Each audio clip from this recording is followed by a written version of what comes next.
কি গো মায়েরা, কৃষ্ণ দেখা অত সোজা? হাজার হাজার হ্যালোজিন জেলে দিলেও তুমি কৃষ্ণকে দেখতে পাবে না। হাজার হাজার টিউবলাইট জেলে দিলেও কৃষ্ণকে দেখা যায় না। হাজার হ্যারিকেন যদি তুমি চোখের সামনে ধরে থাকো তবু তুমি কৃষ্ণকে দেখতে পাবে না।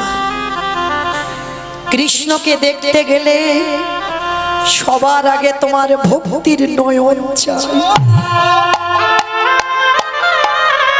ভক্তি যার কৃষ্ণ তার সর্বশাস্ত্রে কয়, ভক্তি না থাকিলে কৃষ্ণ দেখিও বাকি বাকি। যেদিন মহাভারতে বাবা কুরুক্ষেত্রের মাঠে মাতা গান্ধারী হাতে মশাল জেলে পাগলিনীর মতো মা গান্ধারী কেঁদে বেড়াচ্ছেন। পাগলিনীরা যেমন ঠিক কাঁদে, পাগলিনীর মতো কাঁদছে আর বলছে, দুর্যোধন,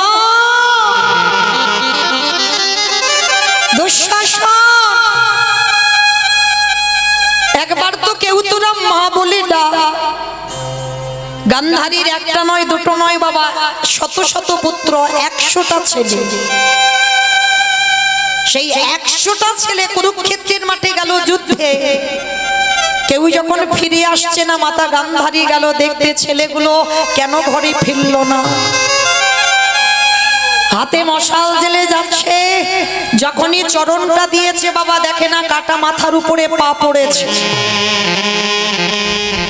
হাত দিয়ে খুঁজে বেড়াচ্ছে, একটা ছেলে অন্তত তোমায় মা বলে ডাকো। হাতের মধ্যে বাবা কারোর কাটা হাত ধরেছে, অন্ধকার তো দেখতে পাচ্ছে না। গান্ধারী মায়ের দুটো হাত রক্তে রক্তাক্ত হয়ে গেল, তবু কিন্তু খুঁজে বেড়াচ্ছে আমার একটা ছেলে যেন আমায় মা বলে। পাগলিনীর মতো যখন গান্ধারী একটা ছেলেকে বারবার ডাকছে, দুর্যোধন, একবার মা বলে ডাক বাবা, আমি এই অন্ধকারে কাউকে দেখতে পাচ্ছি না। আরে বাবা, তোর আর ভাইরা কোথায়?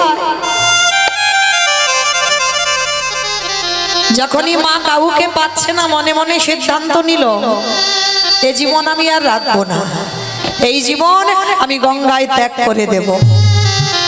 মাতা গান্ধারী পাগলিনীর মতো সবে ঝাঁপ দিতে যাবে, পিছন থেকে কে যেন পাটা চেপে ধরে বলল, মা। ছমছে উঠেছে গান্ধারী, কে কে আমায় মা বলে ডাকলো? কে তুই?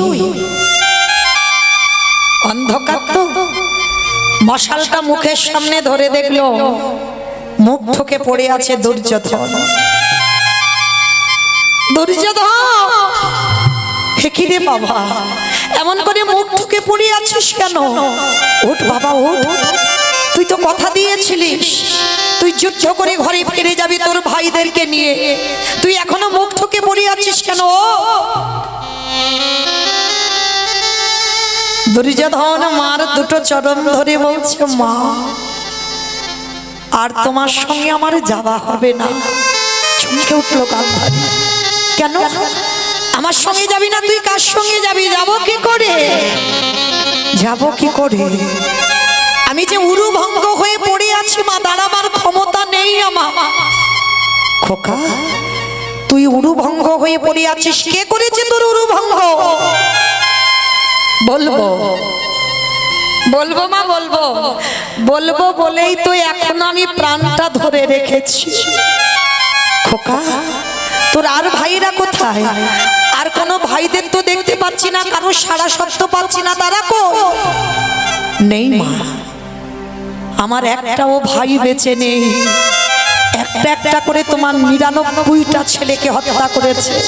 খোকা, খোকা, আমার 99টা ছেলেকে হত্যা করলো কে?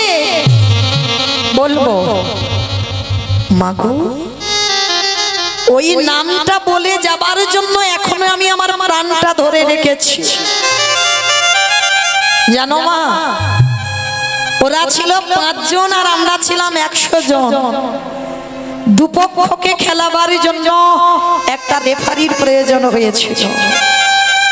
আর জানো মা, ওই একটাই রেফারি এক পক্ষ হয়ে আর এক পক্ষকে হারিয়ে দিয়েছে। গান্ধারী বারবার বলছে, খোকা তুই তার নামটা বল। বলবো মা, আমি নামটা বলবো বলেই তো এখনো প্রাণটা ধরে রেখেছি। বল বাবা। মা তুমি কথা দাও, নামটা শুনবার পরে তাকে তুমি ছেড়ে দেবে না? না বাবা, আমি তোর অঙ্গ স্পর্শ করে কথা দিলাম যে আমার 99টা ছেলেকে হত্যা করেছে, যে তোর উরু ভঙ্গ করেছে, আমি কখনো তাকে ছাড়বো না। কিন্তু তুই একবার নামটা আমায় বল। বলবো। আচ্ছা বাবা, আপনারা ভালো করে ভাবেন, গান্ধারী কি সত্যি জানে না সে কে? খুব ভালো করে জানে। তবু কেন বারবার দুর্যোধনকে বলছে, খোকা তুই একবার নামটা বল? কেন? কারণ প্রাণ পাখিটা যাবার আগে এই জিহ্বাতে যদি একবার কৃষ্ণ নাম উচ্চারণ হয়, সারা জীবনে তুমি যত পাপ কর্ম করেছো সমস্ত পাপ কর্ম একটা নামে ধুয়ে মুছে যায়। নিতাই গৌর প্রেমানন্দে হরি বল, হরি বল। তাই তো গান্ধারী বলছে, খোকা তুই একবার নামটা বল। বলবো, বলবো মা, বলবো। তবে জানো মা, এই মহাভারতে সবাই ভালো হয়ে গেল। সবাই ভালো হলো। জানো মা, কোন মায়ের সন্তান হলে ছেলের নাম যুধিষ্ঠির, ভীম, অর্জুন, নকুল, সহদেব রাখে। কিন্তু কোন মা ছেলের নাম দুর্যোধন রাখতে চায় না, ভয় পায়। ওই নামটাকেই ভয় পায়। কিন্তু বলো তো মা, জন্মের সঙ্গে সঙ্গে কি কেউ খারাপ হয়ে জন্মায়? জন্মায় না তো। আমিও খারাপ ছিলাম না মা, কোনোদিন খারাপ ছিলাম না। এই সমাজ আমাকে খারাপ করে দিয়েছে, এই সমাজের মানুষ আমাকে খারাপ করে দিয়েছে। জানো মা, আমি ছোটবেলায় যখন খেলা করতে যেতাম, আমার বন্ধুদের মারা এসে বলতো, কেউ দুর্যোধনের সঙ্গে মেলামেশা করবি না, ও ছেলেটা ভালো নয়, ও ছেলের সঙ্গে যে মেলামেশা করবি ও ছেলে খারাপ হয়ে যাবে। জানো মা, সকাল থেকে আর সারাদিন যতক্ষণ খেলতাম, আমার বন্ধুদের মারা সবাই বলতো আমি ভালো ছেলে নয়। মাগো, সারা জীবন যে ভালো হলো না, আর আজকের আমি মৃত্যুর সময় ভালো হতে চাই। তবে শুধু তোমাকে আমি একটা কথা বলে যেতে চাই, জানো মা, কুরুক্ষেত্রের মাঠে সবার চরিত্র ভালো হয়ে গেল, কিন্তু ভালো করে বিচার করে দেখো তো মা, একটা ছেলে গুরুদেবের মূর্তি তৈরি করে অস্ত্রবিদ্যা শিখেছিল জঙ্গলে। গুরুদেব তাকে চরণে ঠাঁই দেয়নি, যার জন্য গুরুদেবের মূর্তি তৈরি করে তার চরণে বসে গুরু জ্ঞানে সেবা করে অস্ত্রবিদ্যা শিখেছিল। আর গুরুদেব যখন জানতে পারলো যে বড় বীর হয়েছে শিষ্য, তখন এসে দক্ষিণা স্বরূপ তার বৃদ্ধ আঙুলটাকে কেটে নিয়েছিল।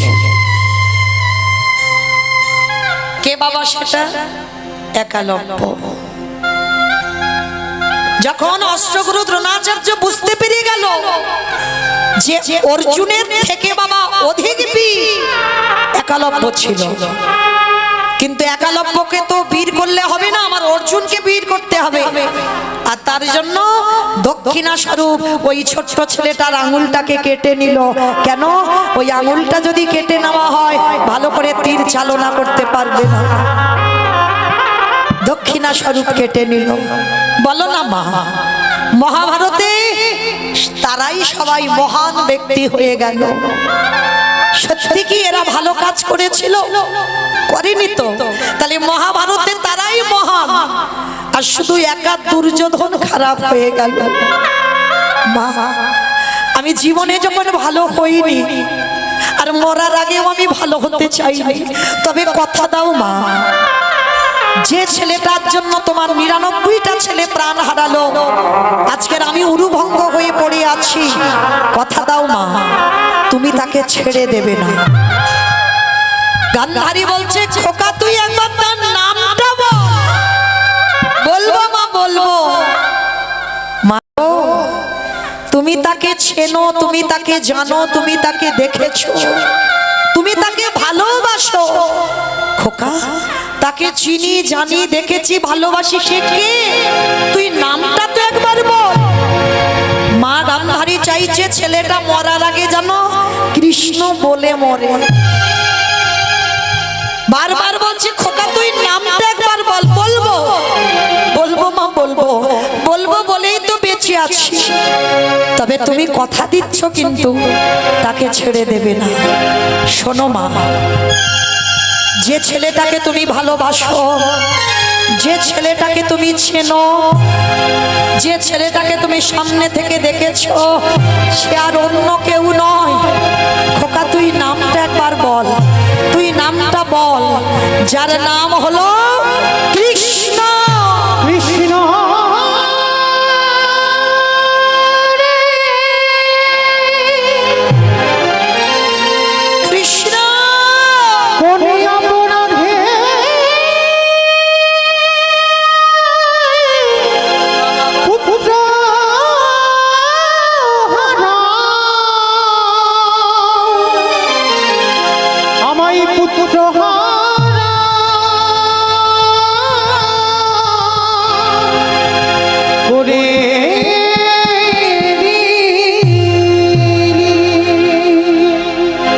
কৃষ্ণ দুর্যোধনের মৃত্যু হয়ে গেল। পাগলিনী হয়ে গেল গান্ধারী মা। ছেলের মরা মাথাটা বুকে নিয়ে পাগলিনীর মতো কাঁদছে, কৃষ্ণ কৃষ্ণ। কি করে পারলি বাবা? আমার ১০০টা ছেলের মধ্যে তুই ৯৯টা খারাপ করতে পারতিস, পারলি না বাবা। আমার একটা ছেলেকে একটু ভালো করে দিতে, করলি না, করলি না। পাগলিনীর মতো মা গান্ধারী কাঁদছে। কেউ কি নেই যে আমার ছেলেটার মুখে আগুনটা দেবে? কে? আমার কুরু বংশটা ধ্বংস করে দিল। কেউ আয়, কেউ এসে আমার ছেলের মুখাগ্নিটা করে যা। এই রাতের অন্ধকারে কাউকে দেখতে পাচ্ছি না কেন? গান্ধারী পাগলিনীর মতো কাঁদছে। ঠিক রাস্তার একটা পাগলিনী মা যেমন কাঁদে, সেই জনম দুঃখী মা গান্ধারী কাঁদছে। ভক্ত বাৎসল্য ভগবান থাকতে পারলো না, চিৎকার করে বলে উঠলো, আমি আছি, আমি আছি। ভগবান তো একটা জায়গায় দুর্বল হয়ে পড়ে, ভক্তের চোখের জল। একটা কথা মনে রেখো মা, ভগবানকে কিছু দিয়ে বাঁধা যায় না। ভগবানকে যদি একান্তই বাঁধতে চাও, যদি তোমার মধ্যে প্রেম ভক্তি থাকে, ওই প্রেম ভক্তি দিয়েই তুমি আমার কৃষ্ণকে বাঁধতে পারবে। গান্ধারী যেই নাম পাগলিনীর মতো কাঁদছে কৃষ্ণ, অন্ধকার থেকে বলে উঠলো, আমি আছি। কে? কার কণ্ঠস্বর? কই? আমি তো দেখতে পাচ্ছি না, আমি দেখতে পাচ্ছি না কেন কাউকে? পাবে না, পাবে না, অত সোজা নয়। ভগবান যেইরা বলছে আমি আছি, গান্ধারী বলছে কে তুই? আমি তোকে দেখতে পাচ্ছি না কেন? বলে পাবে না। আমি যদি কৃপা করে তার জ্ঞান নয়ন না দিই, সে আমাকে দেখতে পায় না। তবে তোমার এখনো সেই নয়ন হয়নি, তথাপি আমি তোমাকে দেখা দেব। কে তুই? আমার সামনে আয়। ভগবান কৃষ্ণ গান্ধারী পিসিমার সামনে এসে দাঁড়িয়েছে, আর কৃষ্ণকে দেখা মাত্র গান্ধারী চমকে উঠেছে।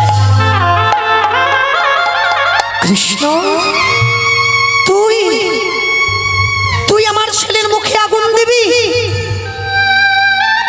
ভগবান হেসে যাচ্ছে পিসিমাকে দেখে। এক জনম দুঃখী মা পুত্রহারা জননী কাঁদছে, আর আমার কৃষ্ণ হাসছে। গান্ধারী হেসে বলল, কৃষ্ণ তোর লজ্জা করে না? আমি পুত্রহারা জননী, আমি কাঁদছি, আর আমাকে দেখে তুই হাসছিস। ভগবান হেসে বলল, পিসি তুমি কাঁদছো কেন? কি জন্য তুমি কাঁদবে? এখানে তো আমি কাঁদার কারণ দেখতে পাচ্ছি না, তাহলে পাগলিনীর মতো কাঁদছো কেন? কৃষ্ণ, আমার 100টা ছেলে কুরুক্ষেত্রের মাঠে মরেছে, একটা নয় দুটো নয় 100টা ছেলে চলে গেছে, আমি মা কাঁদবো না? ভগবান হেসে বলছে, পিসি কে বললো 100টা ছেলে তোমার? ভালো করে তুমি তোমার জীবনের ইতিহাসটা একবার ভেবে দেখো। সত্যি কি তোমার 100টা ছেলে? সত্যি যদি তোমার হবে, তাহলে তোমারে কাঁদিয়ে যাবে কেন? কৃষ্ণ, আমি অত শত বুঝি না, তোর ঘোর প্যাচের কথা আমি মানি না, শুধু এটুকু জানি আমার 100 ছেলে মরেছে। না পিসি, তোমার 100 ছেলে মরেনি। চোরের ধন বাটপাড়াই নেয়, তুমি চুরি করেছো, তাই তো তোমার 100টা ছেলে চলে গেল। এই জায়গাটা খুব মনে রাখবেন মা, খুব মনে রাখবেন। কাঁদালে কাঁদিতে হয়, এ কথাটা মিথ্যা নয়। তুমি যদি জীবনে কাউকে ঠকিয়ে না থাকো, তুমি জীবনে ঠকবে না।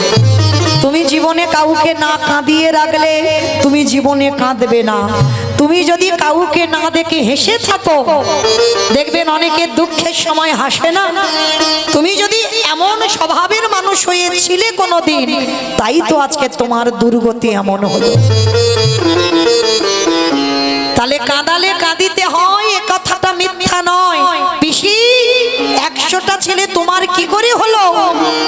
তুমি শুধু শুধু আমার দোষারোপ করছো, আমি তোমার 100টা ছেলেকে মেরেছি, কখনো নয়। তোমার পাপের ঘোড়া পূর্ণ হয়েছে, তোমার পাপের ঘোড়া 16 কলায় পরিপূর্ণ, তাই তো তুমি 100 ছেলে হারিয়েছো। কৃষ্ণ, আমার 100টা ছেলে নয় না। মনে পড়ে যেদিন কুন্তী মার কাছে দুর্বাসা মুনি এসেছিল, আর দুর্বাসা মুনি এসে বলেছিল কুন্তী মাকে, মা আমি একটু পরমান্ন খেতে চাই। আমা পরমান্ন মানে কি গো? খিচুড়ি। খিচুড়ি পরমান্ন মানে খিচুড়ি।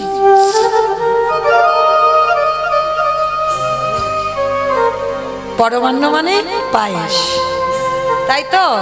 তাহলে পরমান্ন মানে যখন পায়েস হয়, আজকের দুর্বাসা কুন্তী মার কাছে পায়েস খেতে চেয়েছে। তবে শোন মা, যেমন তেমন করে দিলে আমার হবে না, আমার 100টা সোনার পাত্রে পরমান্ন দিতে হবে।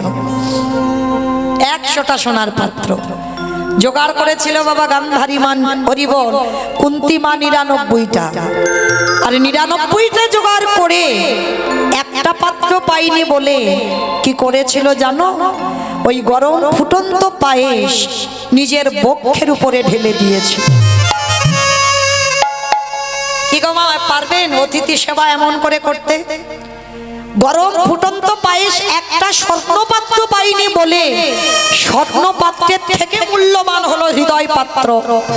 ওই হৃদয়ে পরমান্নটা ঢেলে দিয়ে দুর্বাসার চরণে নিবেদন করলো, আর দুর্বাসা দেখা মাত্র চমকে উঠেছিল, অসম্ভব! একই রে মা, এই গরম ফুটন্ত পায়েস তুই তোর বুকে ঢাললি কেন? আমি হৃদয় পাত্র বলিনি, আমি বলেছিলাম স্বর্ণপাত্র। বাবাজি, আমি 99টা জোগাড় করলাম, একটা পাইনি। তাই পাইনি বলে যদি আপনি রেগে যান, যার জন্য আমার হৃদয় পাত্রে আমি দিলাম, দেখা মাত্র দুর্বাসা বলে উঠলে, তোর এত প্রেম, তোর এত ভক্তি, তোর এত অতিথি সেবা, যা তুই স্নান করে আয়। স্নান করে এলে আমি তোকে বর দেব, তুই শত পুত্রের জননী হবি। ও মায়েরা, একটা পুত্র সন্তানের জন্য 7 ঠাকুরের কাছে যদি মানত করি, আর কোনো মা যদি হঠাৎ 100 ছেলের বর পায়, সে মায়ের কত আনন্দ হবে। কুন্তী মা তাড়াতাড়ি করে স্নানে চলে গেল, স্নান করে এলেই আশীর্বাদ পাবে। আর সমস্ত ঘটনাটা শুনে নিয়েছিল গান্ধারী মা। গান্ধারী মা শুনে বাবা চালাকি করতে শুরু করলো। কুন্তির মতো পোশাক পরেছে, কুন্তির মতো সেজে মাথায় ঘোমটা দিয়ে দুর্বাসার চরণে এলো। আর দুর্বাসা ধ্যানস্থ ছিল, মাথায় হাত দিয়ে বর দিল যে আমি তোকে আশীর্বাদ দিলাম, তুই শত পুত্রের জননী হবি হবি হবি। যেই না বরটা দিয়ে দিল, আর বরটা নিয়ে বাবা গান্ধারী মা পালিয়ে যাচ্ছে। আধা ঘন্টা পরে কুন্তী মা এসে বলছে, বাবা আপনি বর দেবেন বলেছিলেন, দেন। সে কি মা, আমি তো বর দিয়েছি, একটু আগে তুই তো আমার কাছ থেকে বর চেয়ে নিয়ে গেলি শতপুত্রের। বাবা আমি তো স্নানে গেলাম, আমি কখন এসে বর নিলাম? অসম্ভব, তোর এত লোভ, তোর এত লালসা, একবার আশীর্বাদ নিয়ে আবার দ্বিতীয় না। বাবা আপনার কোথাও ভুল হচ্ছে, আপনি আমাকে বর দেননি। তবে রে পাপিষ্ঠা নারী, আমার ভালো করে মনে আছে আমি তোকে বর দিয়েছি। না বাবা, আপনি 1000 বার বললে আমি একটাই কথা বলবো, আপনি আমাকে বর দেননি। বেশ, তাহলে আমি এই মুহূর্তে ধ্যানস্থ হব। ধ্যানাযোগে বসলো দুর্বাসা, আর ধ্যানাযোগে দেখলো ওটা কুন্তী ছিল না, গান্ধারী চালাকি করে বর নিয়ে চলে যাচ্ছে। ধ্যান ভঙ্গ করে বলে উঠলেন, ওরে পাপিষ্ঠা নারী, ওরে দুরাচারী নারী, তোর এত বড় স্পর্ধা, তুই দুর্বাসার সঙ্গে ছলনা করিস, আমি তোকে ছেড়ে দেব না। এই মুহূর্তে আমি তোকে অভিশাপ দিলাম। কুন্তীর মাথায় হাত রেখে বর দিল, তুই পঞ্চপুত্রের জননী হবি। তোর হবে 3টে সন্তান, যুধিষ্ঠির, ভীম, অর্জুন। মাতৃর হবে 2টো সন্তান, নকুল, সহদেব। আর মাতৃর মৃত্যুর পর সবাই ত্রিভুবন জানবে তুই পঞ্চপুত্রের জননী।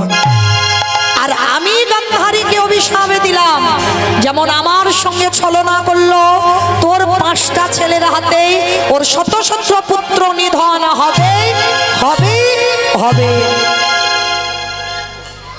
আমার কথাটা কে বলল? মৌমিতা। ভগবান কৃষ্ণ কুরুক্ষেত্রের মাঠে দাঁড়িয়ে গান্ধারী পিসিকে বলল, পিসি 100টা ছেলে কি তোমার বলে মনে হচ্ছে? তাহলে যেটা তোমার ছিল না, যেটাকে তুমি চালাকি করে চুরি করে নিয়েছো, তাহলে চোরের ধন তো বাটপাড়াই নেই, কেন মিথ্যাই আমার দোষারোপ করছো? গান্ধারী বলল, কৃষ্ণ আমি মানি না তোর কথা, আমি বিশ্বাস করি না তোর কথা, আমি তোকে ছেড়ে দেব না। পিসি আবারও ভুল করছো তুমি। শুধু এই অপরাধ নয়, তোমার পাপের ঘরা পরিপূর্ণ। মনে করে দেখো, 108 জনম আগে একটা মাকড়সার ডিমকে তুমি টিপে মেরেছিলে। আমার এই জায়গাটা একটু শুনে রাখো। ওই যে মাছ পিস পিস করে কেটে তেলে ভাজছো না, তাহলে কি হবে ভাবতে পারছো?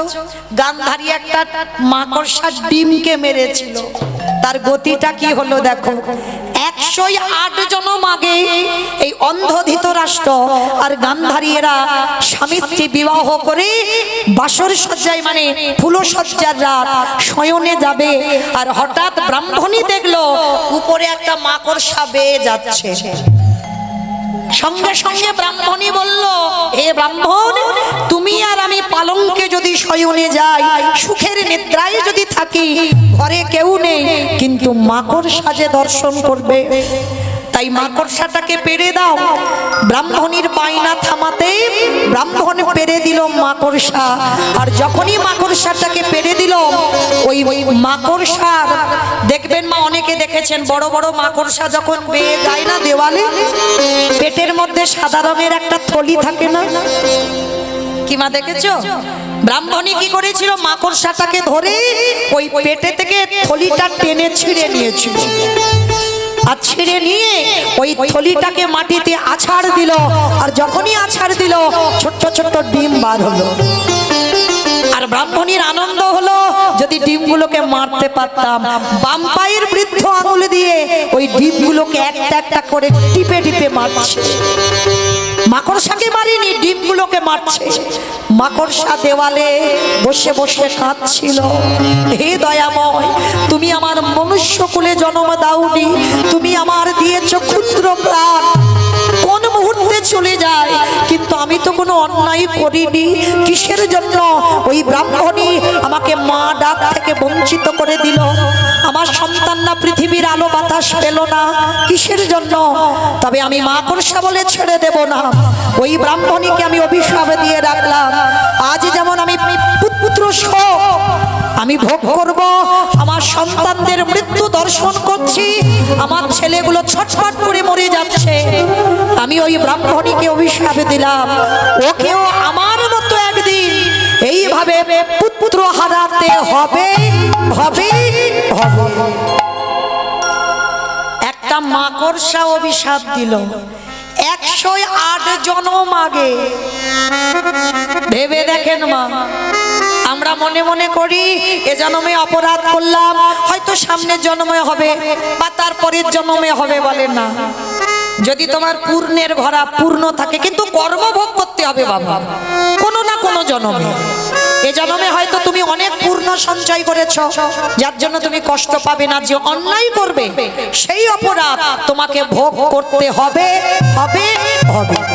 সেটা বাবা 110 বছর পরে হোক, 110 জন্ম পরে হোক, বা কোনো না কোনো জন্মে তোমাকে পাপের শাস্তি পেতেই হবে।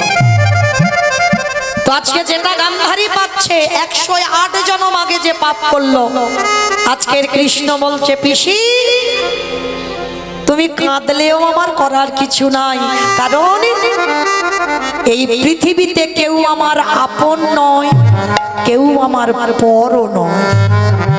কর্মফল সবাইকে ভোগ করতে হবে। ত্রেতা যুগে রঘুপতি রামচন্দ্রকে সরুজ নদীর জলে প্রাণ ত্যাগ করতে হলো। ভগবান কৃষ্ণচন্দ্রকে জরা ব্যাধির তীরে, ভাগবত বলছে 125 বছর বয়সে জরা ব্যাধির তীরে দেহ ত্যাগ করতে হলো। চৈতন্য মহাপ্রভুকে 48 বছর বয়সে বাবা দেহ সংবরণ করতে হলো। কি গো মায়েরা, ভগবান নিজে নিজেকে ছেড়ে দেয়নি, আর আপনারা আমরা কি ছেড়ে দেবে মনে করেছো? না জানি ভগবান আমাদের বিচার কি করে রাখবে। আজকে গান্ধারী রেগে গিয়ে বলল, কৃষ্ণ আজ যেমন আমার কুরু বংশ ধ্বংস হলো, আমি তোকে অভিশাপ দিলাম।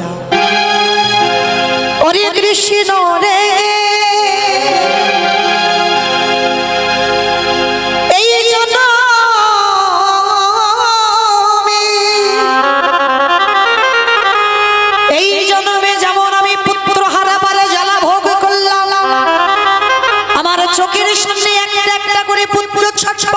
চলে যাচ্ছে, আমার পুরো বংশটা ধ্বংস হলো।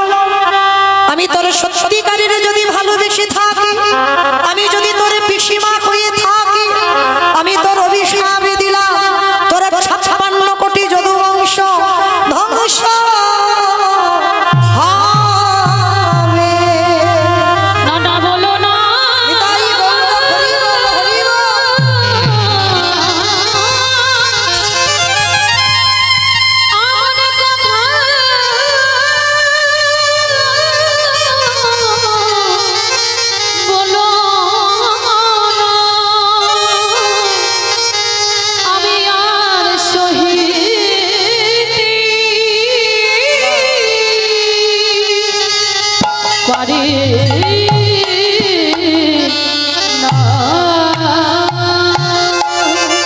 কৃষ্ণ তোর 56 কোটি যদু বংশ ধ্বংস হবে।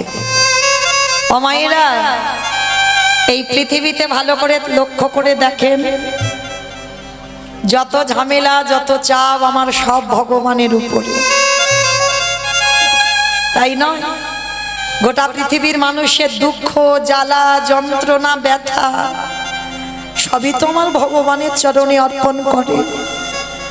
ভগবান কিন্তু জানতো কুরুক্ষেত্রের মাঠে আমাকে ধর্মরাজ্য প্রতিষ্ঠা করতে গেলে আমাকে বাবা নিজ সন্তান বলিদান দিতে হবে। তাতেও আমার ভগবান পিছপা হয়নি, মাথা পেতে নিয়েছিল যে না জানি আমাকে কতজন অভিশাপ দেবে। ওই কুরুক্ষেত্রের মাঠে যেমন মায়েরা প্রত্যেকটা বিধবা নারী কৃষ্ণকে অভিশাপ দিল, আমাদের যে যন্ত্রণা তোমাকেও ওই যন্ত্রণা পেতে হবে। প্রত্যেকের অভিশাপ আমার ভগবান মাথা পেতে নিয়েছিল। তাহলে লক্ষ্য করে দেখেন মায়েরা, এই যে আমরা বলি না যে ভগবান কারণ নিজস্ব ব্যক্তিগত সম্পদ না, এইটা জীবনে ভুল ভাববেন না কোনো দিন। এই যে আমরা কীর্তনিয়ারা কীর্তন গাই মানে কি ভগবান শুধু আমাদের হয়ে গেছে?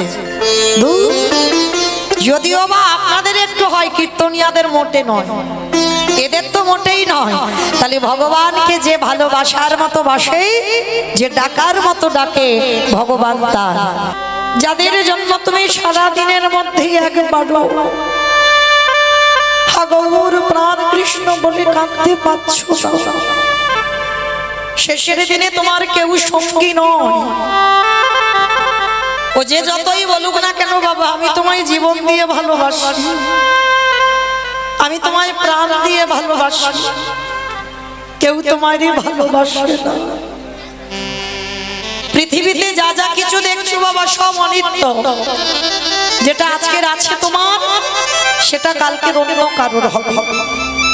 তাহলে যে বস্তু তুমি সারা জীবন ধরে রাখতে পারবে না, সেটা তোমার কি করে হলো? তাহলে এই পৃথিবীতে যা যা কিছু দেখতে পাচ্ছ কোনোটাই তোমার নয়, সব অনিত্য বস্তু। আর নিত্য বস্তু যদি থাকতে হয়, সেটা হলো আমার গৌর গোবিন্দ। বেলা যে বয়ে যাই, প্রতিদিন সকাল বেলা সূর্য ওঠে, দুপুরে বেলা সূর্য একেবারে আকাশের উপরে থাকে, সেই সূর্য পশ্চিম আকাশে বিকেল বেলা ঢলে পড়ে। দেখেন আমাদের জীবনে প্রত্যেকের একদিন সকালবেলা ছিল কি বাবা? সকালবেলা ছিল না প্রত্যেকের জীবনে? আমাদের বাল্যকাল, সেই বাল্যকাল গড়িয়ে গড়িয়ে এলো আমাদের যৌবনকাল। এই যৌবনকালে বাবা রক্ত গরম হয়ে থাকে, আর যখন সূর্য দুপুরবেলা একেবারে মাথার উপরে থাকে না, তখন বাবা এত তেজ হয় সূর্যের যে সেই সূর্যের তেজ সহ্য করা যায় না। তাহলে আমাদের দুপুরবেলা সম যৌবনকাল, আর সেই যৌবনের পাল্লায় পড়ে আমরা সবাই সংসারে আবদ্ধ হলাম। কিন্তু মহাপ্রভু বলছে সংসার করবি কলিযুগে সংসার ধর্ম বড় ধর্ম। কিন্তু সংসারের মধ্যে থেকেও সারা দিনের মধ্যে যদি আমার একজন ভক্ত ওই নয়ন জলে বক্ষ যুগলে ভাষায় হা কৃষ্ণ প্রাণ কৃষ্ণ তোমার হলাম বলে, যদি একজন ভক্ত ডাকার মতো ডাকাতে পারি, আমার ভগবান পৃথিবীর যেখানে থাকুক না কেন, সে যে ভক্তের দ্বারে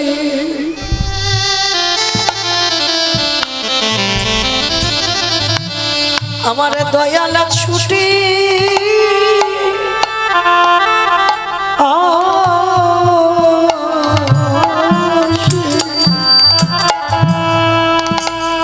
যে জনে হা কৃষ্ণ বলে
ভক্তের দ্বারে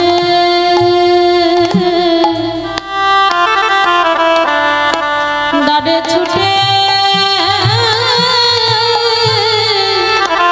ছুটে আসে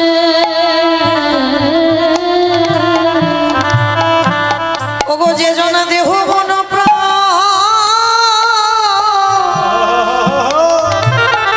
ওই জীবনে যাব সব ওই চরণে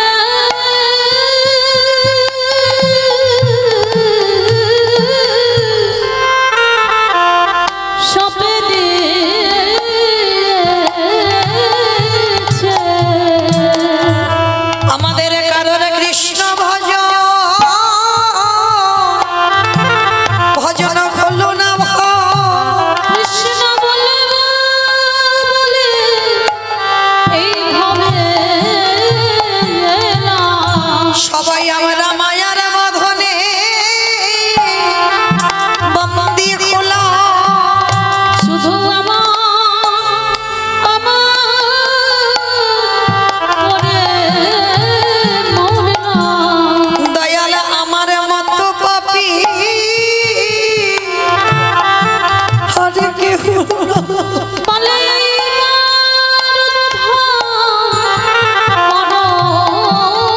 মরে ওগো তুমি বিনে আমার গতি নাই বলে তুমি তো আমার পিতা ভাই। আমি তোমার ঘাটে এসে আমি দাঁড়ায় রইলাম ভগবানে রহি দয়াল হরি। ওগো তুমি বিনে আমার গতি নাই বলে তুমি তো আমার পরের কর্তা। যেন চরণ ছাড়া ছাড়া করো না রে।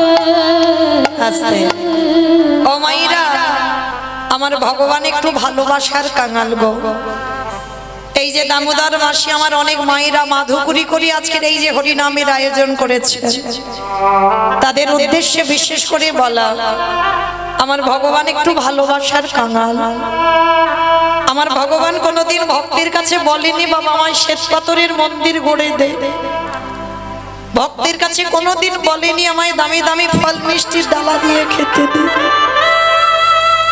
ভক্তের কাছে কোনোদিন বলেনি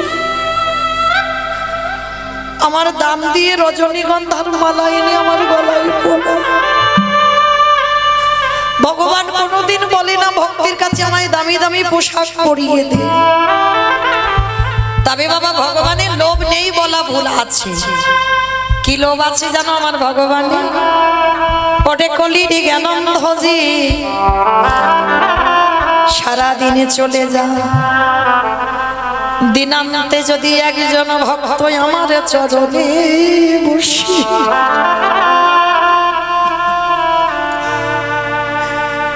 যদি একেবারে নয়নের জলে কৃষ্ণ তোমার হলাম বলে এই দেহ মন প্রাণ তোমার চরণে দিলাম বলে যদি একজন ভক্ত ডাকার মতো ডাকিতে পারে আমারে ভগবান কি আরে থাকিতে যে জনে ডাকরে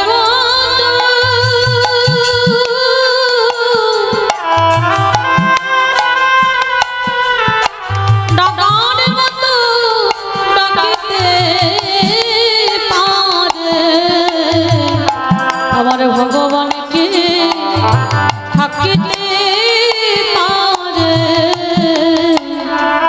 তাহলে ডাকার মতো যদি ডাকা যায় ভালোবাসার মতো যদি বাসা যায় ভগবান থাকতে পারেন না ও মাইরা ভগবানের কেউ আপন নয় কেউ পরও নয় এই কথাটা খুব মন দিয়ে শুনে রাখবেন বাবা ভগবানের কেউ আপন হয় না আর আমার ভগবানের কেউ পরও হয় না। যে ভালোবাসার মতো বাঁচতে পারবে ভগবান তার হয়ে যায়। ভগবানের কেউ আপন হয় না মা। যদি বলো এই কথাটা আমার কথা নয়, ওগো ডাকার মতো ডাকলে তাদের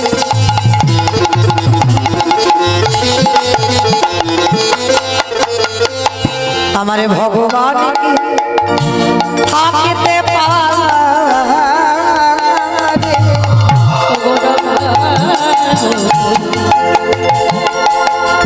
ডাকলে পরে ভগবান কি থাকিতে পারে। তোমাদের বিশ্বাস না হয় ডেকে দেখো তারে। তোমারি বিশ্বাস নহয় ডেকে রাখো তারে। ডাকার মতো ডাকিলে তরে আমার ভগবান কি থাকিতে পারে। সবার ডাকলে পরে আছে। তাহলে ডাকার মতো ডাকলে ভগবান থাকতে পারেন না। তাই সেই চৈতন্য মহাপ্রভু নবদ্বীপের মাটিতে দাঁড়িয়ে এই কলির জীবকে উদ্ধার করবে বলেই আজকের আমার ভগবান কি করছে জানো? রসে তনু ঢন ঢন গৌর কিশোর বদ।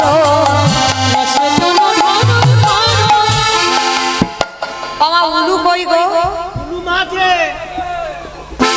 আমার উলু টুলু নেই? আছে? ওই একটু দাও দেখি একটু জোরে। রসে তনু ঢন ঢন গৌর কিশোর বদ। রসে তনু ঢন ঢন আমার গৌরে।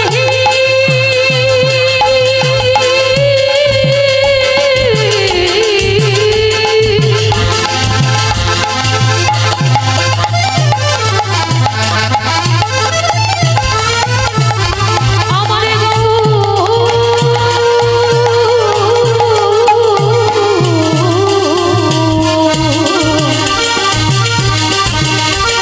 গৌরে হে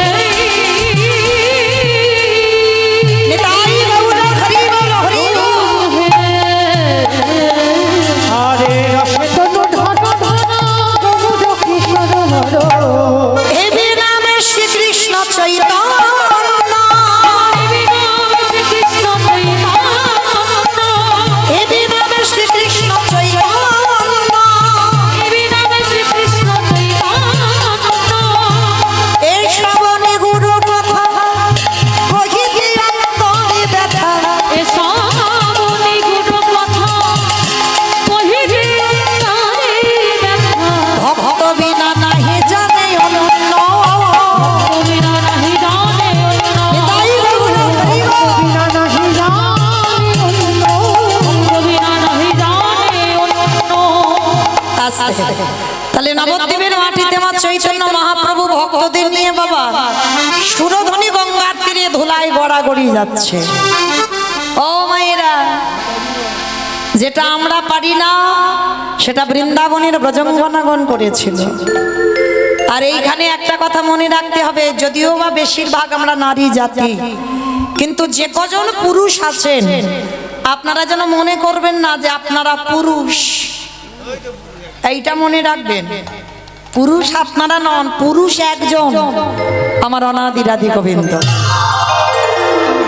কারণ যারা ভজন রাজ্যে প্রবেশ করে বাবা, তাদের নিজেদেরকে গোপী ভাবটা আগে আনতে হবে যে আমি বৃন্দাবনের একজন ব্রজ গোপী। আর এই ভাব যদি তোমার মনের মধ্যে না আসে, তোমার কীর্তন শোনা বেকার, কীর্তন গাওয়া বিফল, সবটাই নষ্ট। তুমি যদি ভগবানের আন্নিকেও বসো, যদি আসনে বসো না, তোমাকে মনে করতে হবে আমি বৃন্দাবনের একজন ব্রজগোপী। আর ব্রজগোপীর আনুগত্যে যদি তুমি ভজন করতে পারো, তুমি নিজেকে যদি মনে করতে পারো যে আমি বৃন্দাবনের একজন গোপী মানে নারী, তাহলে তোমার ডাক তাড়াতাড়ি ভগবানের কাছে যাবে। কেন না, ভগবান সব থেকে বেশি ভালোবাসে বৃন্দাবনের ব্রজঙ্গনাদের। কেন? যাদের ভালোবাসায় কোনো স্বার্থ ছিল না, বৃন্দাবনের ব্রজগোপীরা বলেনি কোনোদিন কৃষ্ণ ছেলের পরীক্ষার রেজাল্ট যেন ভালো হয়। বৃন্দাবনের ব্রজগোপীরা বলেনি কোনোদিন যে যেন আমার ছেলের একটা চাকরি হয়। তাদের একটাই সুখ ছিল, কৃষ্ণের সুখে সুখ। কারণ তার প্রমাণ আছে না, সেই যখন গোবিন্দের মাথা ব্যথা হলো, শিরোপীড়া, মানে এত মাথার যন্ত্রণা না, পৃথিবীর যত ওষুধপত্র, ওঝা, বৈদ্য, কবিরাজ কেউ ভালো করতে পারেনি। ভগবান চালাকি করে নারদকে বলেছিল, নারদ ভালো তখন হবে যদি তুমি ব্রজগোপীদের পদধূলা এনে দিতে পারো। নারদ বলেছিল অসম্ভব, ঠাকুর কেউ দেবে না পাদ ধুলা তোমার মাথায়। বলে দেখো না নারদ, যদি না দেয় তো আমি যন্ত্রণায় মরে যাব, কিন্তু যদি কোথাও পাও। ত্রিভুবন ঘুরছে নারদ, কেউ দিচ্ছে না পাদ ধুলা। ভালো করে দেখেন যে নারদ এত বড় ভক্ত, নারদ কি পেরেছিল তার পাদ ধুলাটা নিয়ে ভগবানের মাথায় লাগিয়ে দিতে? পারেনি। কেন? ভয়, ভয় লেগেছিল যদি আমার পাদ ধুলা ভগবানের মাথায় লাগে তাহলে পাপ হবে, এই যে একটা ব্যাপার। ওই জন্য বলছে বাবা, ভগবানকে ভালোবাসতে গেলে নিঃসংকোচে ভালোবাসতে হবে। নিজের মনে কোনো দ্বিধা বা সংকোচ রাখলে হবে না। বাবা এটা আমার পাপ হলো না তো, এইটা আমার এটা হলো না তো, এইটা রাখলে হবে না। নিঃসংকোচে গোবিন্দ সেবা করতে হবে, মনের মধ্যে দ্বিধাবোধ থাকলে হবে না। আজকে নারদ যখন পেলই না, বৃন্দাবনে যমুনার ঘাটে বসে বসে কাঁদছে, ভগবানের মাথার যন্ত্রণা হতে হতে ভগবান যদি মরে যায় তখন কি হবে? তখন বৃন্দাবনের ব্রজঙ্গনাগণ কলসি নিয়ে বাবা, তাদের উস্কো খুস্কো চেহারা এসে দাঁড়িয়েছে যমুনার ঘাটে, নারদকে দেখেছে। ও নারদ, কি ব্যাপার এখানে বিষণ্ণ বদন? হে ব্রজগোপীগণ, খুব কষ্টে আছি গো। কষ্টে আছো? আচ্ছা তোমার কষ্টের কথা আগে ছাড়ো, আমাদের প্রভু কেমন আছে? ভালো নেই গো, মোটে ভালো নেই। বলে কেন, কি হয়েছে? সে তো দ্বারকায় ভালো থাকার কথা, রাত সুখে থাকবে, কেউ জ্বালাতন করবে না, তাহলে ভালো নেই কেন? বলে বড্ড মাথার ব্যথা হচ্ছে, যন্ত্রণা হচ্ছে। বলে ওষুধ দাওনি? বলে পাইনি তো, দেও ওষুধ পাওনি কেন? ওঝা বৈদ্য কবিরাজ বলে সব এসেছে, সব ফেল হয়ে গেছে, কিচ্ছু কাজ হচ্ছে না। বলে একটা ওষুধ দিতে হবে। কি ওষুধ নারদ? বলে বলল ভক্তের পদধূলা। যেই না বলেছে না, ওই ব্রজঙ্গনাগণ আমার ওই নারদের কাছে হাত জোড়ো করে বললেন, নারদ এতদিন আসনি কেন? ভক্তের পাদ ধুলা দিলে যদি ভালো হয়ে যায়, আমাদের কাছে আসনি কেন? দাও, কিসে করে নিয়ে যাবে দাও, আমরা দিচ্ছি। নারদ মুনি শোনা মাত্র চমকে উঠেছে। ভয় লাগছে না? তোমাদের পাদ ধুলা দেবে আর ভগবানের মাথায় যদি ওটা লাগিয়ে দিই, তোমাদের ভয় লাগছে না? বলে ভয়ের কি আছে? তুমি জানো না নারদ, আমাদের পার ধুলা দিলে আমরা সবাই জানি আমাদের নরকে যেতে হবে, কিন্তু শোনো নারদ, নরকে যাব ভালো, কিন্তু তুমি কি জানো আমার কৃষ্ণ বড় সুখে থাকবে। নিতাই গৌর প্রেমানন্দে হরি বল।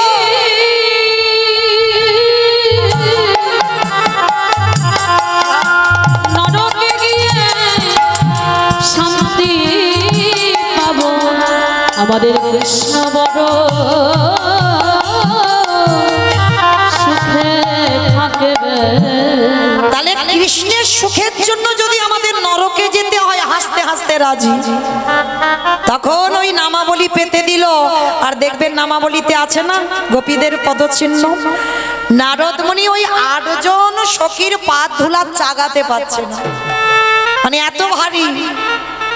আমার পায়ের তলায় কতটুকু করে ধুলো থাকে, পাচ্ছে না। ব্রজগোপীগণ বলছে পারবে না নারদ, দাঁড়াও। 8 জন সখী যেই না স্পর্শ করেছে, নারদের মাথায় তুলে দিয়েছে। আর নারদ মুনি গিয়ে কি করলো জানো? ওই ভক্তের পদ ধুলা নিয়ে আমার গোবিন্দের মাথায় লাগাইয়ে দিল। আর যতটুকু বেশি হলো ততটুকু একটা জায়গায় রেখেছে। আর তার থেকে হলো বাবা এই গোপী চন্দনের জন্ম। যে গোপী চন্দন আমাদের কপালে দেওয়া, এটা বাবা কোনো গল্প কথা নয়। তোমার ডাক্তারের ওষুধ যদি ভালো না হয়, তোমার মাথার যন্ত্রণা, আমি হরিবাসরে বলে যাচ্ছি, ভক্তি ভরে হা কৃষ্ণ প্রাণ কৃষ্ণ বলে আমার ব্রজঙ্গনাদের একটু নাম স্মরণ করে যদি ওই ব্রজগোপীদের পাদ ধুলা থেকে যেহেতু গোপী চন্দনের জন্ম হলো, যদি একবার কপালে লাগাতে পারো না, তোমার ওষুধ লাগবে না। ওই গোপী চন্দন দিলে তোমার মাথার যন্ত্রণা ভালো হবে। তাই গৌর প্রেমানন্দে হরি বল। যার জন্য ভগবানের এত ত্যাগ আজকে আমরা জানবো। এই সুদামা ছিল মা ত্রেতা যুগে ভরত ভাই। এই ত্রেতা যুগে ভরত ভাই, একটা কথা মনে রাখবে বাবা, সবাই আমরা বেশিরভাগ ভক্তরা জানি আমার রামকে বেশি লক্ষণ ভালোবাসে। কেন না, রাম 14 বছর বনবাসী হলো, তার সঙ্গে সঙ্গে লক্ষণও 14 বছর বনবাসে গেল। তাহলে এরকম ভাই জগতে বড় দুর্লভ। তাহলে রামকে সব থেকে লক্ষণ বেশি ভালোবাসে, কিন্তু মা লক্ষণ বেশি ভালোবাসে না, লক্ষণের থেকে হাজারো গুণে বেশি আমার ভরত ভাই ভালোবাসে। এই ভরত ভাইয়ের প্রেমটা কেমন জানো? ভরতের ভালোবাসাটা কেমন? এখানে বাবা যদি কেউ ভাইয়ে ভাইয়ে লড়াই চলে, ভাইয়ে ভাইয়ে বিচ্ছেদ হয়, ভাইয়ে ভাইয়ে এতটুকু জায়গা জমি নিয়ে যদি লাঠালাঠি হয়, আমার এই কথাটা শ্রবণ করার পর আমার বিশ্বাস অবশ্যই তার চেতনা ফিরবে। ভাই যদি হতে হয় এরকম ভাই হয়, তবে জড় জগতে বাবা হঠাৎই হয় না এরকম ভাই। এখন তো জড় জগতে বাবা একটুখানি জায়গার জন্য লাঠালাঠি হয়, খুনোখুনি হয়, মারামারি হয়। শুধু খুনোখুনি মারামারি নয়, একেবারে থানা পুলিশও হয়, মামলা পর্যন্ত চলে ভাই ভাই। শুধু মামলা চলে না বাবা, পাঁচিল তুলে দেওয়া হয়, আর এক ভাই আর এক ভাইয়ের মুখ দেখতে চায় না। কিন্তু এদের ভাই বলে না, এদের কোনোদিন ভাই বলে না। ভাই তো তাদেরকে বলবে। এই ভরতের চরিত্র শ্রবণ করে এই ভরত ভাই যে কিনা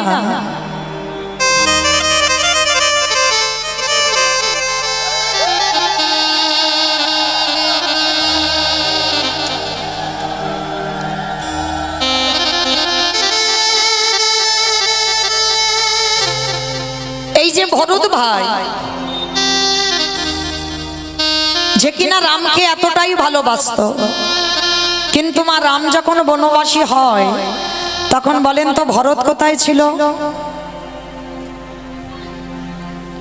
ভরত কোথায় ছিল? মামার বাড়ি। বেশ, মামার বাড়ি ছিল। আর মামার বাড়ি থেকে ফিরে এসে যখন জিজ্ঞেস করলো মন্থরা, মানে কইকেয়ী মার দাসী, মন্থরা আমার জ্যেষ্ঠ দাদা কোথায়? মন্থরা এক বাক্যে বলেছিল, সে পিতৃসত্য পালনার্থে কইকেয়ী মার কথা রাখতে বনবাস। যখনই বলল কইকেয়ী মার কথা রাখতে বনবাস, ভরতের মাথায় যেন বিনা মেঘে বজ্রাঘাত পড়ল। পাগলের মতো ভরত ছুটে গেল বনবাস। রামচন্দ্র যেখানে দাঁড়িয়ে আছে বাবা, রামচন্দ্রকে দেখে ষষ্ঠাঙ্গে দণ্ডবত প্রণাম। রামচন্দ্র দেখে বলেছিল, ভাই তুই কি বাড়িতে খবর পাসনি? 14 বছর না হলে তো আমি অযোধ্যায় ফিরব না, তাই তুই চলে যা। কেন এসেছিস? আর তুই বললে তো আমি যেতে পারবো না অযোধ্যায়। কথাটা শোনার পরে ভরত বলছে, দাদা যে মার কথা রাখতে বনবাসী হয়, যে বাবার কথা রাখতে বনবাসী হয়, সে কি কোনোদিন একটা ভাইয়ের কথা শুনে অযোধ্যায়?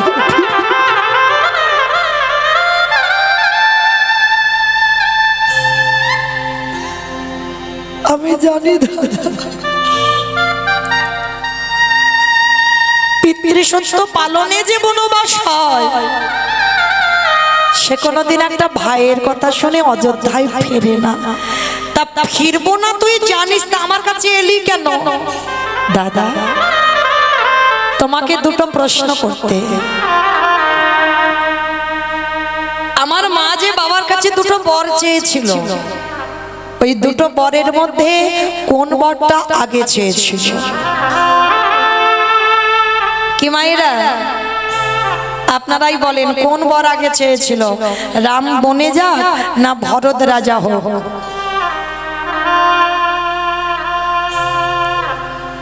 ভরত বনে যাক না রাম রাজা হোক, কোনটা? হরি বল।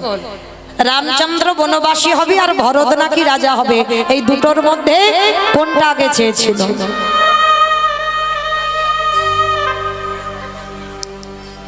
না, আগে বলেছিল আমার ভরতে যেন রাজা হয়, তারপরে বলেছিল রাম যেন বনে যায়। যার জন্য তো ওই জায়গাটাই ধরলো, বলেছিল উত্তর দাও।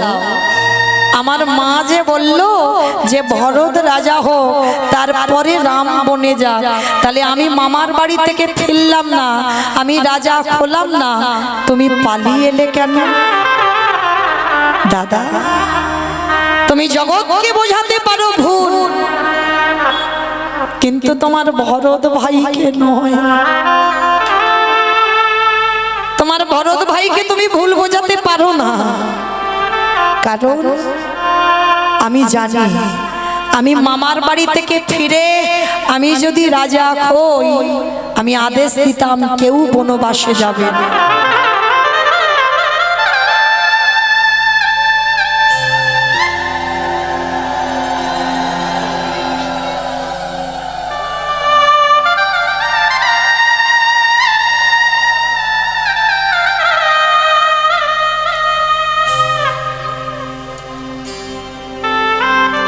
নিতাই গৌর কৃষ্ণ প্রেমানন্দে হরি বল হরি বল হরি বল হরি বল। ভরত বলে উঠল, দাদা তুমি জানতে যে ভরত যদি একবার রাজা হয়, ও কোনোদিন আমাকে বলবে না, আদেশ দেবে না যে আমি যেন ওই অযোধ্যা থেকে বনবাসী হই। তাই দাদা, তোমার কাছে আমার নিবেদন, 14 বছর হয়ে গেলে তুমি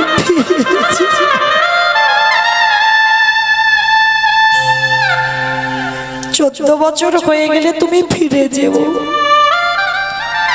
আর 14 বছর পরে যদি একবেলা বয়ে যায়, গিয়ে দেখবে তোমার ভরতের মরা দেহটা পড়ে আছে।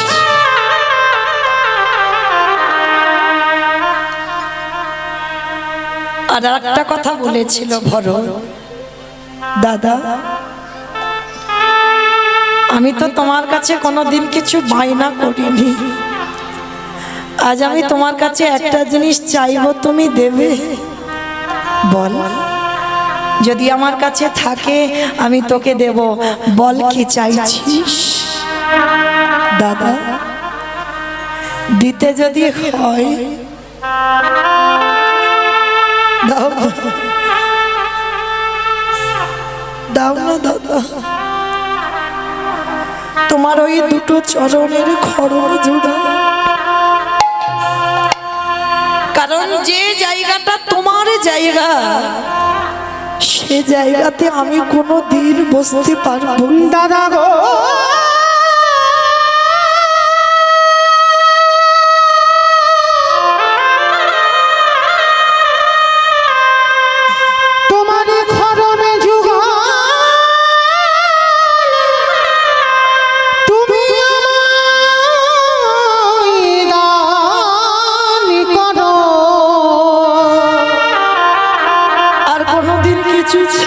আমি আর তো কিছু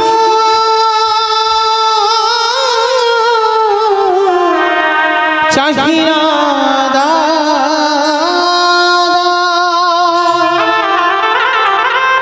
সিংহাসনে তোমার খড়ম রেখে আর আমি ধুলার পরে বসে তোমার ওই খড়ম যুগল আমি সেবা করব। সেদিন আমার রামচন্দ্র কেঁদে বলল, ভাই রে, আজ আমি তোরে দাদা, তুই আমার ভাই হলি বটে, কিন্তু রামচন্দ্র বলছে আমি তো আমার মার জন্য বনবাস নয়, বাবার জন্য বনবাস নয়, বনবাস আমি আমার কাজের জন্য হয়েছি, কিন্তু তুই প্রতিবাদ করতে পারলি না। কথা দিলাম আমি 14টা বছর আমার খড়ম যে তুই সেবা করবি, এর পরের জন্মে তুই হবি আমার সুদামা বন্ধু। ওরে ভাই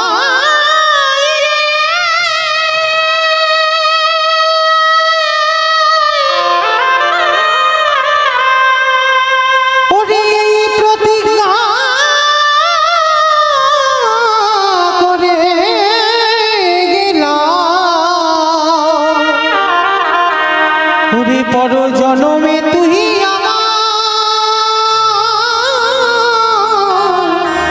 বন্ধু হয়ে আসিবি, পরের জন্মে তুই হবি আমার বন্ধু সুদামা। সেদিন আমি ব্রজেন্দ্র নন্দন কৃষ্ণ হব, সেদিন আর ভাই ভাই নয়, যেদিন তুই সুদামা হবি, যেদিন আমি কৃষ্ণ হব, যেদিনে দ্বারকায় তুই যাবি আমার কাছে, আমি কথা দিলাম এই যে 14 বছর আমি রামচন্দ্র আমার খড়ম তুই সেবা করলি, আমি তোর কাছে ঋণী হয়ে গেলাম। যেদিন সুদামা হয়ে দ্বারকায় যাবি, কথা দিলাম আমি নিজের হাতে তোর চরণ যুগল ধোবাবো, শুধু ধোবাবো না, তোর চরণ যুগলের চরণ ধোবাবো করা যাও, আমি তোর বন্ধু কৃষ্ণ হয়ে পান করিব। ওরে ভাই তাই গৌর প্রেমানন্দে হইল। যেদিন বন্ধু হয়ে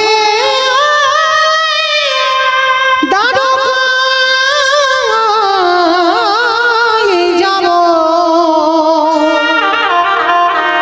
সেদিন সকলের ঋণী আমি পরিশোধ করি। কথা দিলাম সেদিন আমি তোর ঋণ শোধ করে দেব। সেই ভরত ভাই আজকে দাপরেতে কৃষ্ণ অবতারে সুদামা বন্ধু হয়েছে। তো আজকের বন্ধুরা সবাই গেছে মা গোষ্ঠে গোচরণ করবে, খেলা খেলবে। কি খেলা হবে না? বিনোদ খেলা। আমার বিনোদ খেলার কথা অর্থ হচ্ছে নূতন। ভগবান আজকের একটা নতুন খেলা খেলবে। কি খেলা না? কাঁধে চড়া আর কাঁধে করা। কে কাঁধে চড়বে আর কে কাঁধে করবে? বন্ধুরা সবাই বলছে কানাই তুই রোজ চোর হোস, তুই চোর হবে। আমার গোবিন্দ বলছে না, রোজ রোজ আমি চোর হই, কিন্তু আজকে চোর হব না। আজকে তোদের মধ্যে একজন কেউ চোর হ না বন্ধু। ভগবান চোর হবে না। সবাই বলছে কেউ চোর হবে না, তাহলে কি হবে? বলে শোন একটা কথা আছে। কি কথা না? শোন, যতজন বন্ধু আছি ততগুলো পাতা আনবো, আর তার ভিতরে একটা পাতা ছিদ্র করে দেব, আর ওই ছেঁড়া পাতাটা যার ভাগ্যে পড়বে সেই হবে আজকের খেলায় চোর। বলে এটা ঠিক কথা বলেছিস, সেটা মন্দ বলিসনি। তবে শোন, সবার চোখ বেঁধে দেব, আর সবার পাতা একসঙ্গে যখন নেওয়া হবে তারপরে চোখ খোলা হবে। বলে তাই হবে। সমস্ত বন্ধুদের চোখ বেঁধে দিল। এইবার একে একে বন্ধুরা পাতা নিল। সমস্ত বন্ধুরা যখন পাতা নিল না, এইবার সবাই কৃষ্ণ কেবল জায়গা নাই, নে এবার তোর চোখটা বেঁধে দি। কৃষ্ণের চোখ শক্ত করে বেঁধে দিল, আর শক্ত করে বেঁধে দিয়ে এইবার কৃষ্ণ পাতাটা তুলছে। সবার তো নেওয়া হয়ে গেছে, কৃষ্ণ শেষে পাতাটা। সবার পাতা যখন নেওয়া হয়ে গেল, নে এবার সবাই চোখ খোল। এবার সবাই চোখ খুললো, আর চোখ খুলে বাবা দেখে না, সবাই একটা একটা করে পাতা দেখছে। সবার ভাগ্যে ভালো পাতা। আর যে বলেছিল আজকের খেলায় চোর হবে না, তার ভাগ্যেই ছেঁড়া পাতা পড়েছে। আর যেই না দেখেছে কানাইয়ের ভাগ্যে ছেঁড়া পাতা, সবাই বলে বলেন কানাই চোর, কানাই চোর, কানাই চোর, কানাই চুপ কর, চুপ কর। কানাই চোর, কানাই চোর, কানাই চোর বলে লাফাচ্ছে। আরে আমি যে চুরি করি, আমি কি চুরি করে একা খাই? আমি তো তোদেরকে দিয়ে খাই, তাহলে কিসের জন্য বলছিস আমাকে চোর? বৃন্দাবনে সবাই আমায় বলে আমি নদী ছুড়া, সবাই বলে আমায় ক্ষীর ছুড়া, সবাই বলে আমায় মাখব চোরা। আমি কোনোদিন প্রতিবাদ করি না। বৃন্দাবনে তোদেরকে কেউ চোর বলে না, সবাই আমায় চোর বলে। কিন্তু আমি চুরি করি শুধুমাত্র তোদের খাবার জন্য। কারণ আমার মা তো নবলক্ষ ধেনু দহন করে ক্ষীর ননি রাখে, আমার তো কিছু অসুবিধা নেই খাবার, শুধু তোদের জন্য চুরি করি। আর আজকের একটু খেলায় চোর হয়েছি বলে চোর চোর বলে চেঁচাচ্ছে। ঠিক আছে, আমার কাঁধে চড়বি তো? আয়, কি আমার কাঁধে উঠবি? আগে আয়। এই জায়গাটা ভালো করে বুঝবেন বাবা। আমার ভগবান তো বলেছিল আজকের খেলায় চোর হবে না। তাহলে ভগবানের ইচ্ছাতে যদি জগৎ চলে, তিনি যদি ইচ্ছাময় হয়, তিনি যদি কৃপাময় হয়, বিশ্ব ব্রহ্মাণ্ড যদি যার ইঙ্গিতে চলে, সেই ভগবান কি পারলে পারত না যে আজকের খেলায় আমি চোর হব না? ওই ছেঁড়া পাতাটা কারোর ভাগে দিয়ে দিতে পারতো না বাবা? খুব পারতো। তাহলে দিল না কেন? ভগবান আজকে এক কাজে দুটো কাজ করে নেবে। কিরকম? খেলা খেলা হবে, আর ওর ভিতরে আর একটা কাজ হবে। কি কাজ জানো? ভক্তরে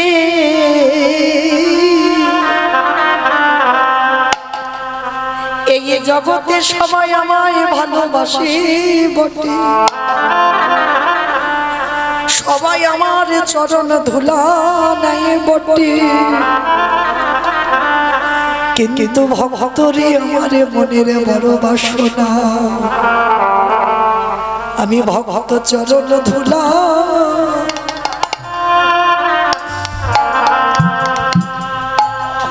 চরণ ধুলা অঙ্গে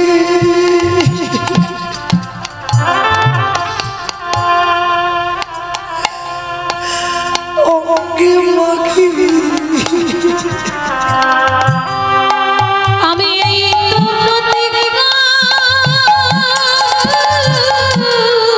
নিতাই গৌর হরি বল, হরি বল, হরি বল।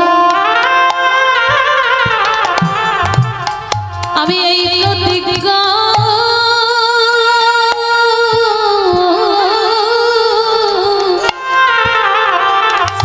করে রাখলাম, আমি যে ভক্ত পদ ধুলা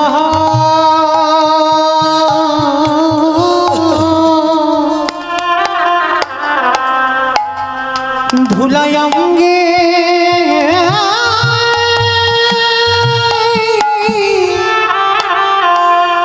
অঙ্গে মাখে, আমি যে ভক্ত মনা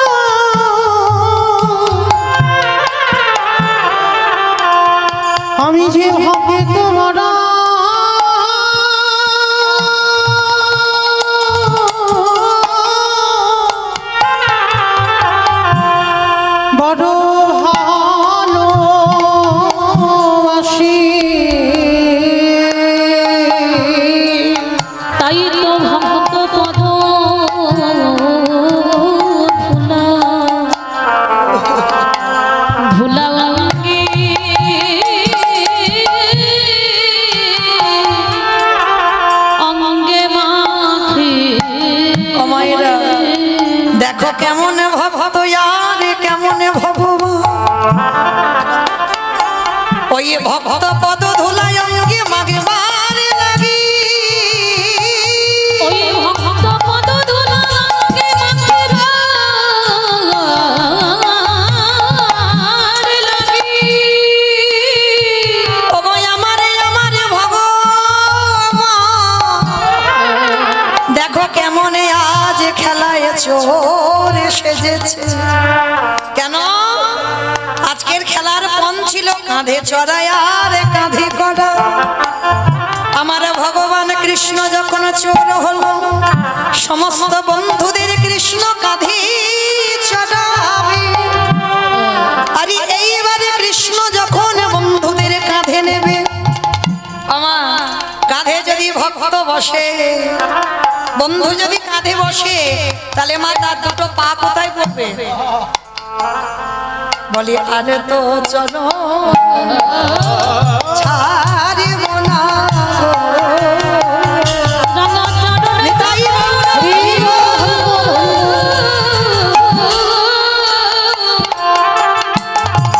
ওই রাঙা চরণ যখন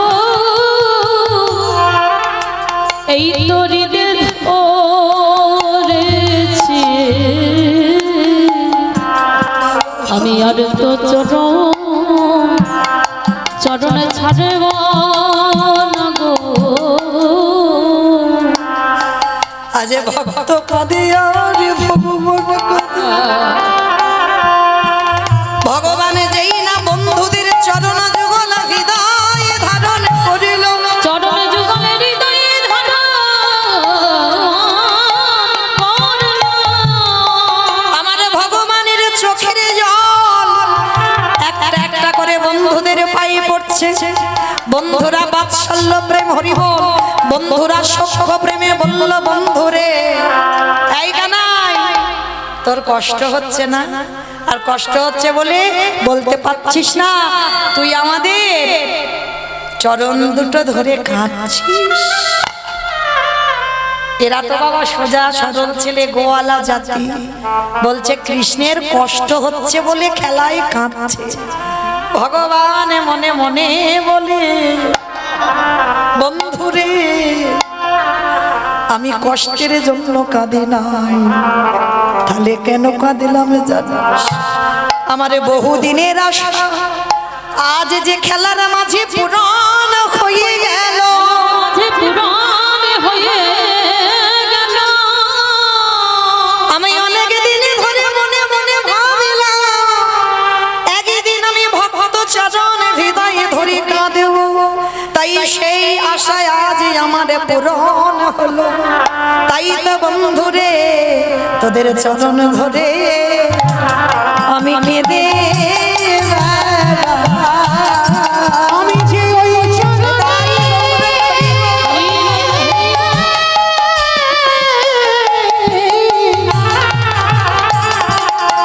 আমি যে ওই চরণে বড়ই অভিলাষী, তাই তো চরণ ধরে আমি কেঁদে রাখলাম। সবাই কাঁধে চড়ছে, কিন্তু বাবা একজন বন্ধু কাঁধে চড়বে না। কে না? সুদামা। ভগবান জোর করে বলছে এই, কেন কাঁধে চড়বি না? বলে কানাই রে, তুই তো হলি আমার জ্যেষ্ঠ দাদা রামচন্দ্র। দূর, ওটা তো সেই ত্রেতা যুগে ছিল, এটা দাপর। আমি তোর দাদা নয়, তুই আমার ভাইও নয়, আমরা দুইজনে হব বন্ধু বন্ধু। শোন, বন্ধু বন্ধু সম্পর্ক এমন একটা সম্পর্ক বাবা, এখানে ছোট বড় বিচার হয় না। মানে তুমি যদি আমার থেকে বয়সে অনেক বড় হও, সম্পর্ক যদি তোমার সঙ্গে আমার বন্ধুত্ব থাকে, তাহলে আমি ছোট হয়ে তোমাকে মারতে পারি, আমি বকতে পারি। কেন? সম্পর্কের দিকে খেয়াল রাখতে হবে, আমাদের সম্পর্ক বন্ধু। তা শোন, ও আমরা যত ছোট বড় হই না কেন আমরা তো বন্ধু। আয় তুই আমার কাঁধে আয় তো দেখি।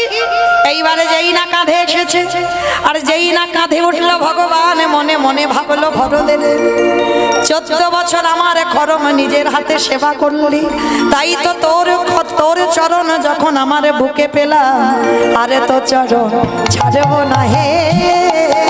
আমি আর তো নিতাই গৌর। ও বাবা, সেই যে নাড়ুর জন্য ঝগড়া হয়েছিল, আবার নাড়ু এনেছে, দেখেছো? সব মনে রেখেছে, আমি নাড়ু খেতে ভালোবাসি। আর একদিকে দেখি কি, ও বাবা, চিড়ে খেতে ভালোবাসতাম, ও জানে আমার জন্য চিড়ে এনেছে। তা হ্যাঁ সুদামা, আনলি আবার মাঝে মাঝে জল দিয়ে এনেছিস কেন? আমার কি দাঁতের চিবাতে ব্যথা লাগবে ওই জন্য? মানে বন্ধুরা যেমন কথা বলে। সুদামা বলল, কানাই রে, আমি ঘরে থেকে চিড়া ভিজাইয়া আনি না, আসেবার কালে মনে মনে ভাবলাম তোর বদনে সবাই রাজব তুলে দে, ক্ষীর সর নলি মাখো, ভালো ভালো দামি ফল মূল সেবা করিস, আমি ভিখারি কেমন করে তুলে দেব শুকনো চিড়ে।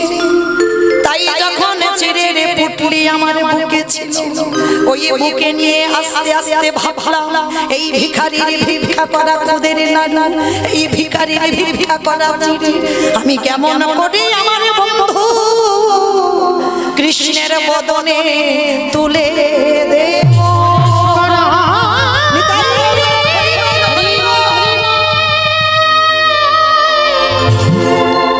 সেই কথা ভাবিতে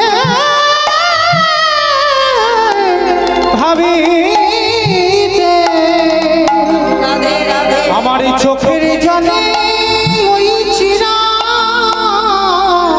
ভিজে গিয়েছে। আমার ভগবান বলছে, শোন সুদামা, আজ যেমন তোর ওই ভিজে ছেড়ে আমায় সেবা দিলি, আগত কলিযুগে যেদিন আমি গৌর অবতারে নদিয়ায় যাব, সোনার থালায় নয়, রূপোর থালায় নয়, তাম্র পাত্রে নয়, আমি কথা দিলাম, আমি প্রতিজ্ঞা করলাম, শোন সুদামা, ওই কলিযুগে ওই মাটির পাত্রে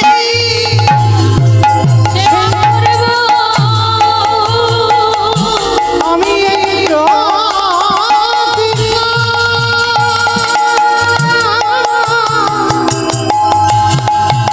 করে গেলাম, সেদিনে মাটির পাত্রে সেবা করব, যেদিন গৌরী অবতারে ওই নদিয়া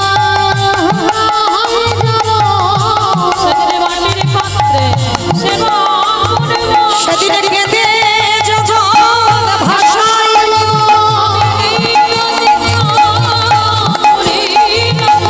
সেদিন কেঁদে জগৎ ভাষায়, সেদিন কেঁদে জগৎ ভাষাইল,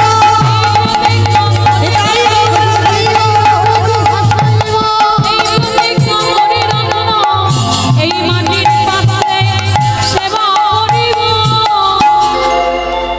আচ্ছা সুদামার ঠাকুর মনে মনে ভাবছে, কানাই আমি তো কিছু চাইবো না, আর সুদামাকে দেখে ভগবান মনে মনে ভাবছে কিছু তো চা। ও মায়েরা, ভক্তের জয় না ভগবানের জয়? ভক্তের জয়। ভগবানের হাতে তো কোনো কিছু থাকে না মা। আচ্ছা, এই যে ধান চাল ঘর বাড়ির মালিক কে? ভগবান? দূর, ভগবান ডিপার্টমেন্ট আলাদা করেছে, মা লক্ষ্মী। হ্যাঁ? তাই এবার ভগবান নিজের হাতে কিছু রাখেনি।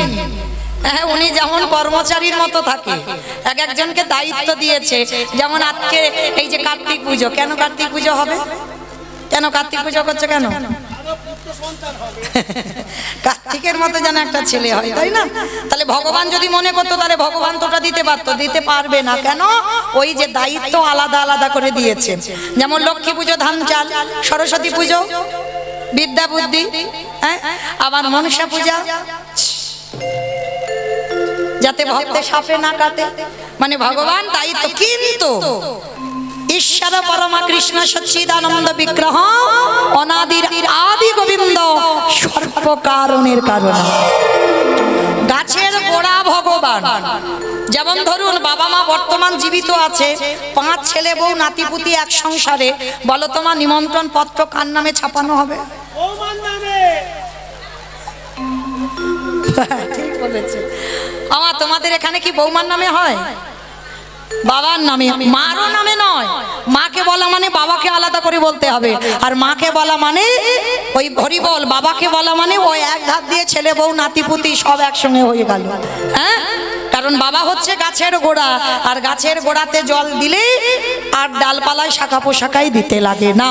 তো কৃষ্ণ সেবা যদি করতে পারো তাহলে লক্ষ্মী, কালী, দুর্গা, সরস্বতী, মনসা, শীতলা পুজো করলে ভালো, যে ভালো নয় তা নয়, ভালো। কিন্তু নাও যদি করো, ওই গোড়ায় জল দিলে আপনি থেকে চলে যাবে।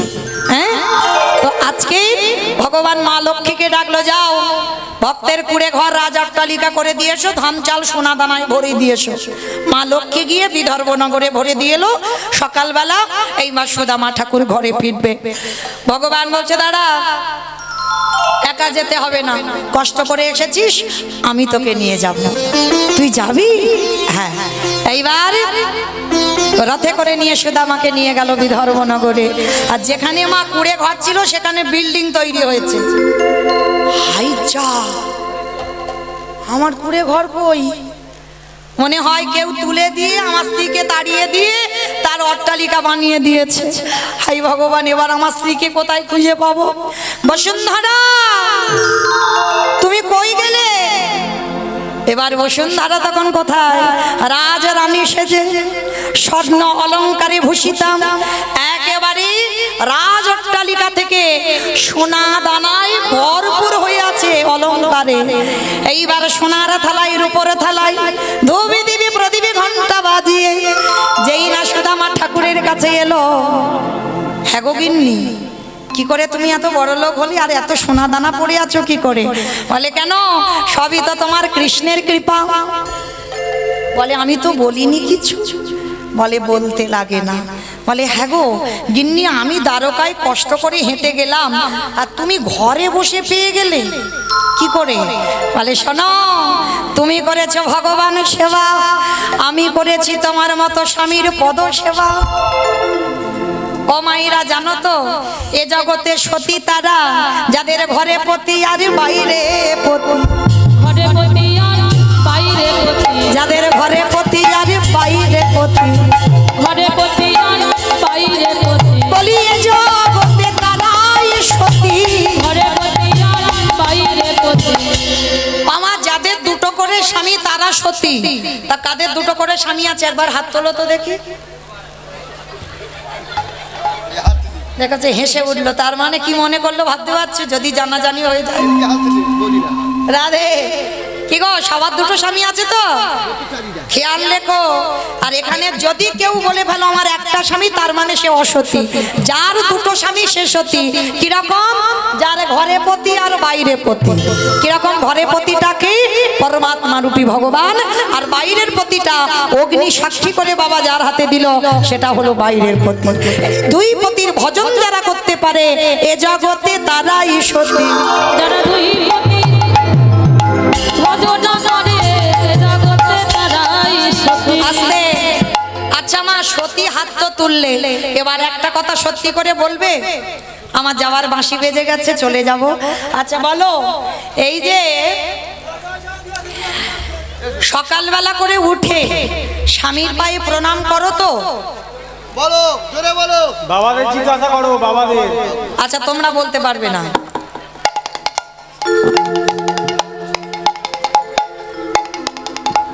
আমার তোমরা বলতে পারবে না, তাহলে বলো ওই আমার দাদা ভাইরা কোথায় গেল? বলো তো দেখি, দাদা ভাই বাবারা, আমার মায়েরা সকাল সকাল প্রণাম করে তো? সময় নেই, বলে সময় নেই। মোবাইলে মেসেজ করব কোন আপনার? হরি বল। ও মায়েরা, তাহলে লক্ষ্য করে দেখেন, এই তো আমরা তো সতীর উপরে চলি, প্রণামের দরকার লাগে না। মা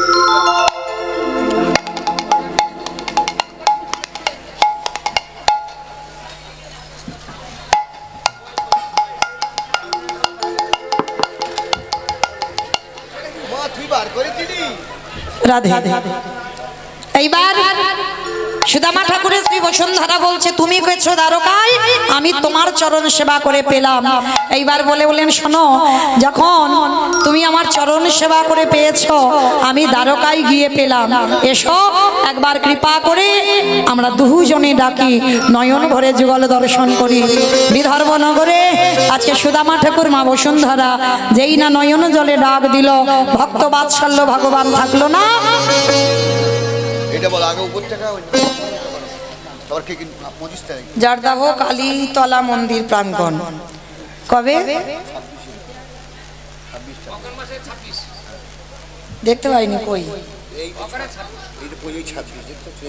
বেশ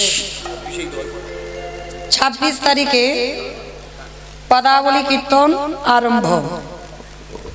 আর যারা যারা কীর্তনিয়ারা আছেন একবার নামটা ঘোষণা করে দিই। অঘ্রাণ মাসে 26 তারিখ দুপুর 2:30টার সময় ব্রজগোপাল দাস, সন্ধ্যা 6 ঘটিকায় সব্যসাচী চ্যাটার্জি, রাত্রি 9:30টায় সোমা বিশ্বাস, রাত্রি 1টায় কৃষ্ণদাসী পারমিতা রাসলীলা করবেন। তো নামগুলো ঘোষণা করলাম। 26শে অঘ্রাণ আপনারা যাবেন জারদাহ কালীতলা মন্দির প্রাঙ্গণ। বেশ, আর একটা ঘোষণা, রাধানগর অনেকে যান আমার দেবু ভাইয়ের বাড়িতে, আমার খুব খুব স্নেহের। তো যাই হোক, 29শে ফাল্গুন সকাল 11টায় সুনন্দা ভট্টাচার্য, যিনি আমাদের এখন কীর্তন সম্রাট সুমন ভট্টাচার্য মহাশয়ের কন্যা, বিকাল 3টে মৌমিতা ঘোষ, তার মানে আমি, বুঝতে পারছো তো, আমি ওইটা বললাম আমি, বিকাল 3টের সময়।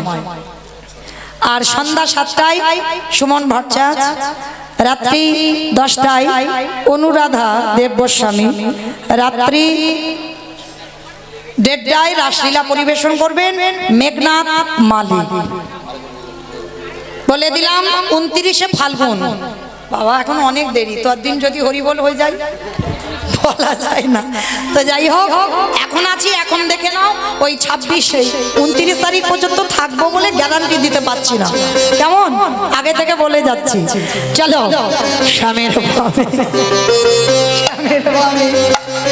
শ্যামের বামে দাঁড়াইল নবীন কিশোরী।